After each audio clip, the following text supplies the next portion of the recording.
Good morning, everybody. Nice to see you all again.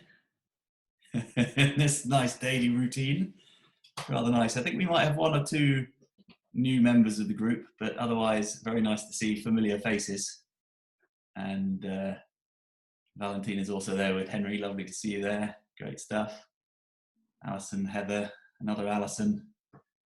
Maria just connecting to audio. A few others just joining, so I'll give them a 30 seconds or so for the technology to catch up.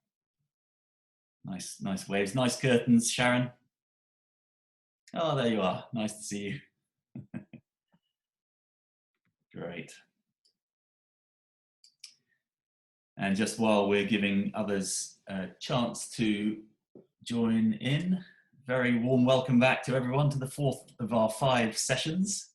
It's been really nice, actually, just feeling the days ticking on, and Katie and I have been through cycles of sort of digesting and planning. And that's very much part of the appreciative inquiry process. Nothing's really linear, and just like human learning, it sort of happens in cycles and in circles, or actually not in circles at all, just in random directions. But cycling through, I suppose, different stages of activity, engaging the heart, engaging the mind, reflecting, planning, doing. So it's very much a sort of experiential learning process. And today, of course, we are on the 4th day of 5 stages. So we started ages ago on Monday, defining and getting points of view from different sectors as to what kindness might be and what it means in different contexts. We moved on Tuesday and started to interact. What was that? Discovering where kindness is working. And that's very much the philosophy of appreciative inquiry. Let's look at what's working, because there's a lot of conversation. We're all probably quite familiar with things that aren't working, but sometimes it's very helpful to look at what is. So we discovered lots of aspects of kindness that is, or that are working. Yesterday was a wonderful, energized, multi-cultural, multimodal, energizing session on dreaming about kindness. And to my mind, that's one of the most important bits, because imagination is more powerful than the conscious mind or the will, and engaging our imaginations and our hearts as well as our minds was really nice. That was a lovely session yesterday. So today is the 4th part before we move on to doing and getting even more active tomorrow. Today's about designing. What sort of architecture of kindness might we like to see in place? Or if we were to sculpt a new structure or a new creation of kindness, what would it look like? What aspects might it have? And so we're still envisioning and imagining, but in a slightly more provocative way, in a way that's provoking thought and ideas, and in a slightly more structured way, but still leaving space for creation and new ideas. So moving on to the stage called designing today. Now, in order to do that, I think it might be useful just to have a little bit of an appreciation and a summary of where we've already got to. So I'm just going to share my screen for a moment or two and give you a couple of my thoughts on where we've got to now. Wonderful. Let me just move my cameras out of the way. Lovely. So we're designing today. And I was looking back at all of the survey results and combining them with my own sort of sense of things. And it does seem like there is so much kindness going on. And it's not news. And none of these wonderful small acts, wonderful as they are particularly like news to us either. We know we are inherently kind. People like being kind, and in the right sort of conditions and left to our own devices, we're very good at community. We're really good at looking after ourselves and each other. This is not rocket science. It may be complex, but we can do it. And perhaps there are factors that are getting in the way. And those are some of the things which where the energy seems to be for restructuring or re-sculpting or architecting the fabrics of what might be getting in the way, social, economic, or personal factors. And then that sort of raised the question for me, well, so what can we do to help people make good choices? It might not be telling them what choices they need to make, because we probably all know already what we want to be doing and what we can do. But are there sort of nudges or factors that we can have an influence on which would help that? And the sort of things we were dreaming about yesterday, you could bucket this in all sorts of ways, and these might be not there's no right or wrong really.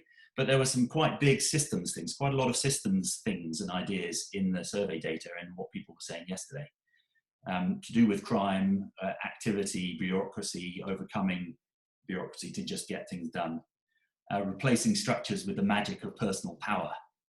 And that's no easy question, but there is real power in that statement, I think.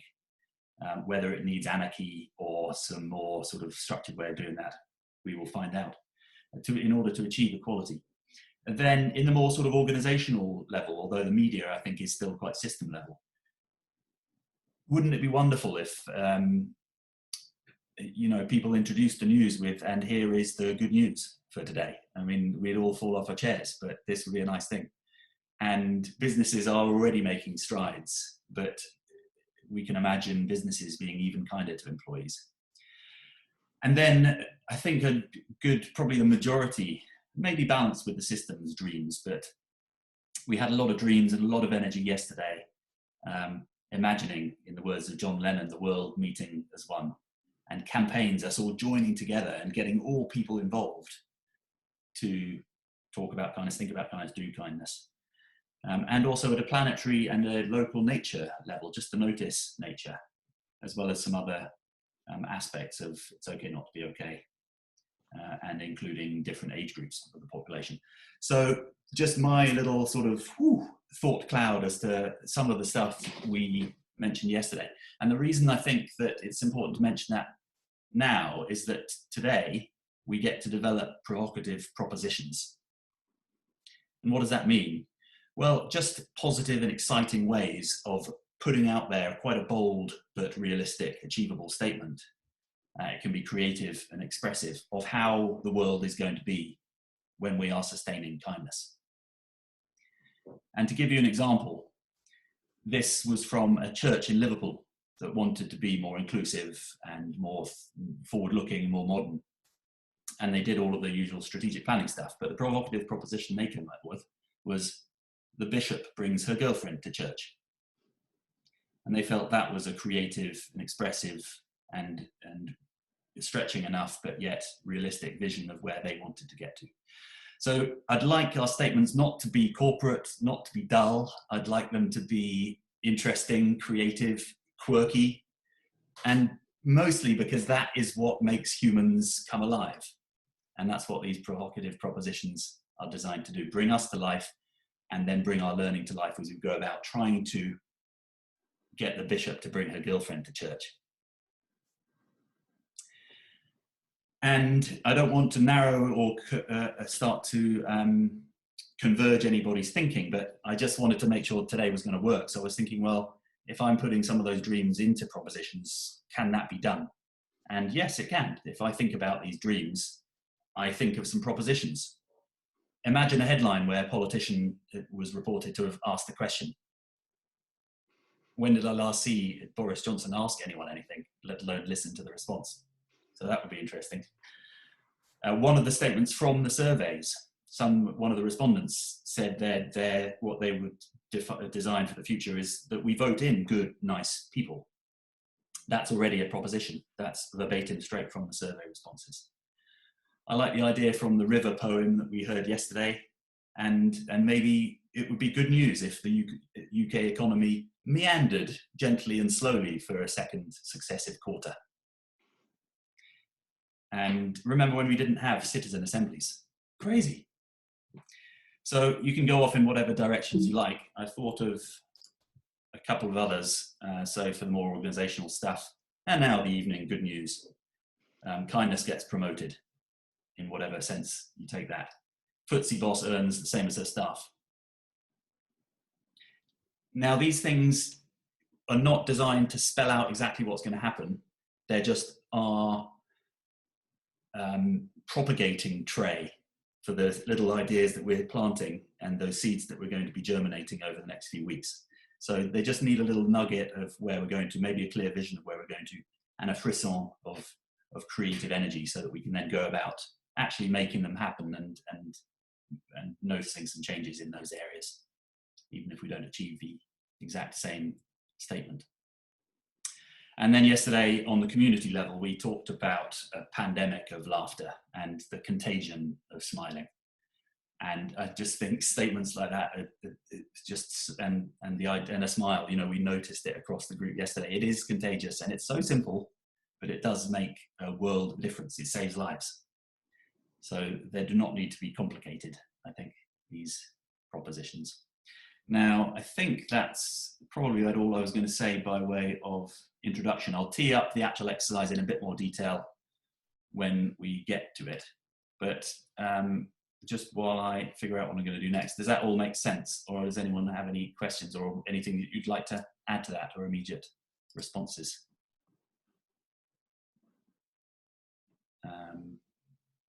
Because otherwise I'll hand over to Katie in a bit to give an overview of the survey findings for this stage, and then we'll get into the groups. And as we did yesterday, just work on those as groups. I suppose a little look forward to tomorrow. What we're going to do is actually form groups, not just for tomorrow's workshop, but that will then organize themselves to meet and review and be taking some action and seeing what they learn in your own individual propositions that you're going to be designing today, which may evolve tomorrow, but that's what tomorrow is all about, getting into those groups and starting to figure out what small actions we can take that are going to make a big difference. But more about that later on, and also tomorrow. But otherwise, great to see you back, and lovely to be all here again together. Katie and I are going to be jumping more into the breakout groups to share more of that energy and to try and get even more involved. But I'll hand over to Katie now to tell you how that's all going to work. So I'm going to briefly go through some of the survey results in a second, very briefly, because the today and tomorrow are definitely more about your guys' propositions and actions. But I do think it's quite nice to know what a larger group of people are thinking, and where they're wanting kindness to head and how they've designed it. So I'll just start sharing my screen.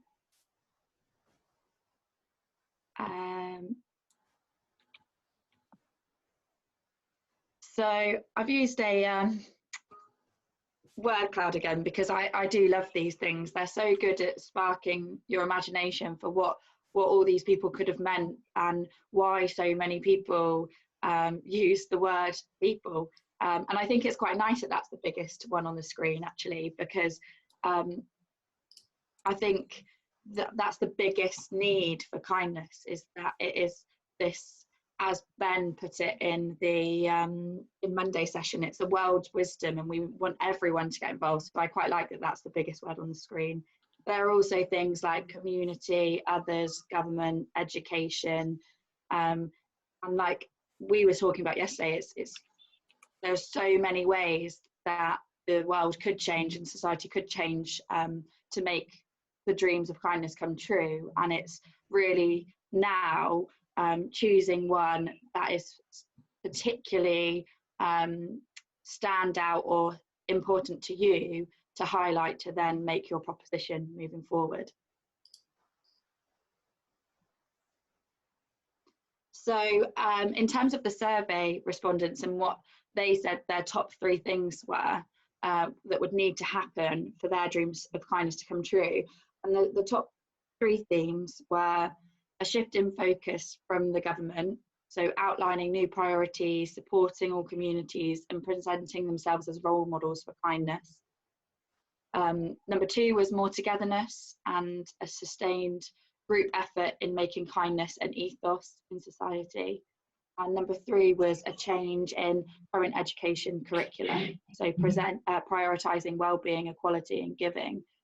And I think these are really nice because it highlights a different area of society, each of them do. So the government is obviously has this power to be a role model and to prioritise kindness, and there's also the importance of community there in theme number 2, and togetherness. And actually we could have a lot of people, we could have the government and people in high powers being kind, but it is really about this togetherness and a group effort.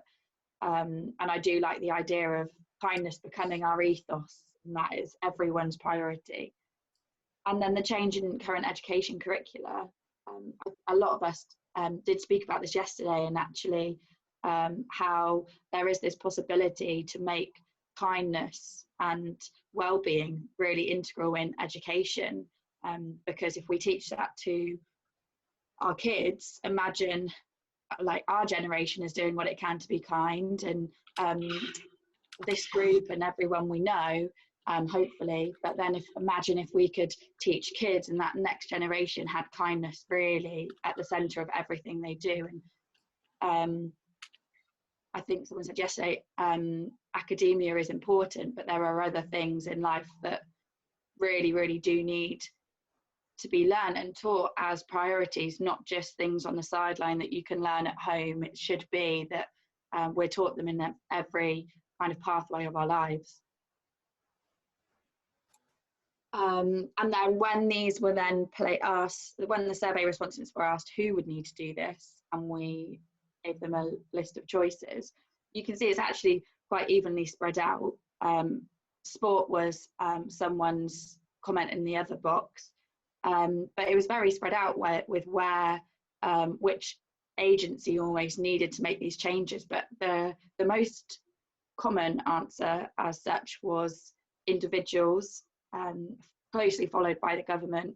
And again, I think that goes back to what I was saying about how yes, the government have this great opportunity to be role models, but also it does stem back to an individual effort that then will turn into almost a group effort. But then a lot of people also wrote everyone, and I think that's quite nice, again, in a way that it is this group effort, and we should be pulling together at this time to really take kindness forward and sustain it, definitely beyond lockdown. And that, in terms of whether they would be doing anything differently, 81.3% said yes, and only just under 8% said no. And the people who said no, actually, if you looked at their other answers, a lot of it was because they already felt that they were making a really, really big impact in kindness and trying, and saying that they'd had this one woman said that she'd had this enlightening already, and she really wanted to act with kindness all the time, so she didn't feel like there was anything she could do more. And maybe, I think maybe is one of those words where this is what this series is all about. It's about working to understand what you could be doing differently. They might not know, but this process is meant for you to walk away saying, I wanted to do something differently, and now I know what I'm going to do and strive for. So yeah, that's basically the end of that. I kept it brief because like I said, it's more about you guys this week, and let me stop that, and working out what you guys want to take forward from it. But you can look at those survey results if you'd like to see whether your propositions are in line with any others that have arisen through the survey results. So I will start to work out the breakout rooms.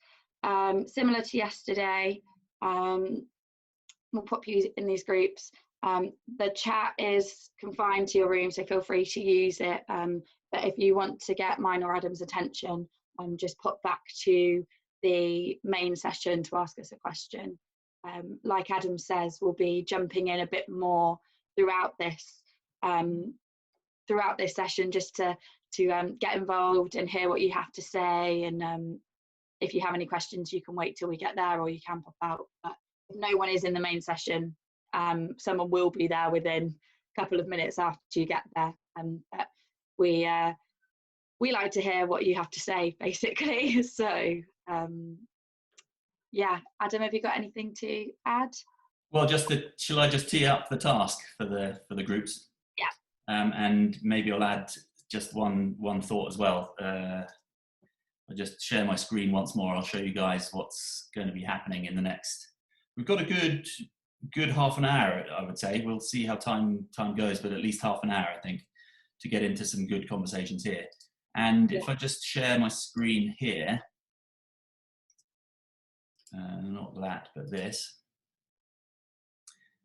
It's pretty straightforward, really, in half an hour, and you guys are doing a wonderful job of self-facilitating yourselves yesterday. If you could do the same again today, make sure everyone has a voice and has a chance to go through the creative unearthing process of thinking, well, what did we talk about yesterday, or what are my dreams?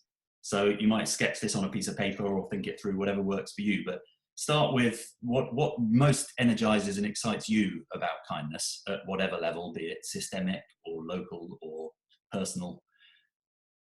Get those into your present awareness, either writing them down or talking about them, and then start to get onto the task, which is form some propositions, some provocative propositions that you could imagine being the case and that you could imagine taking some action towards and being actionable, but that are also exciting and energizing. And you might sketch out a few, work through. You might take it in turns in the group. You might take 5 minutes each just to sketch one out. But what you're aiming for in half an hour's time is for every member of your group to have an individual favorite proposition. And it might be that you all agree it's the same one, in which case you've all got the same 5, but that would be interesting to know. But at least to have your most favorite energizing proposition. Because what we're going on to tomorrow is going to take those propositions, and maybe we'll cluster them if there's a lot of overlap, or maybe we'll leave them individual. But each of us individually will take that proposition and we'll be working on it and learning about it over the next few weeks, and having a group around us to help facilitate our learning and planning and reviewing and doing of that proposition, so that we can see a butterfly flapping its wings and some big differences coming from some small changes. That's what's happening tomorrow. But the task for today is just to get in your mind a favorite proposition, because that's what we'll be working on tomorrow.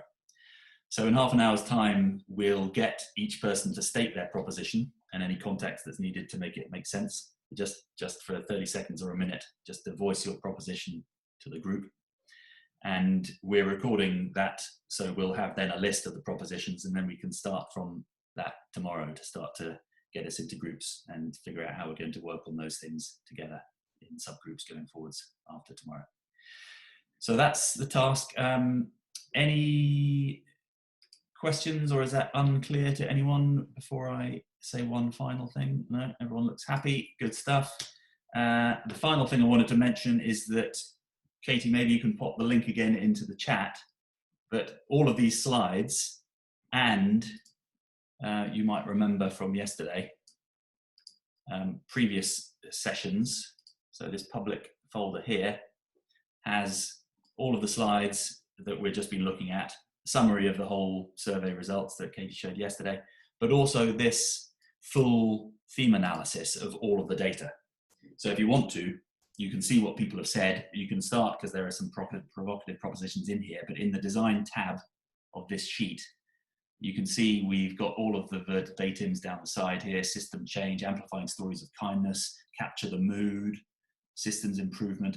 I've listed them here at the moment. I've got them filtered on the system things, so that's why all of the system ones are up front, but you can sort them on communities if you want to. All the way down, voting in good, nice people, you can see that's there. Removing barriers. You can see what people have actually said if you need more gritty, detailed ideas. And then you can see down here, we've put the most common themes on the left here. So system, community, education, ones that Katie was talking about. If you want to, that's all there as well on those in the folder. We'll also be jumping in and out, and give us a shout if anything's not clear. But if I stop sharing this, final thumbs up. Does that all sound like a good task for the next half an hour? Marvelous, great stuff. Look forward to seeing you in your breakout groups. And back in plenary at about 11 o'clock, probably on the hour is probably what we'll aim for. Wonderful.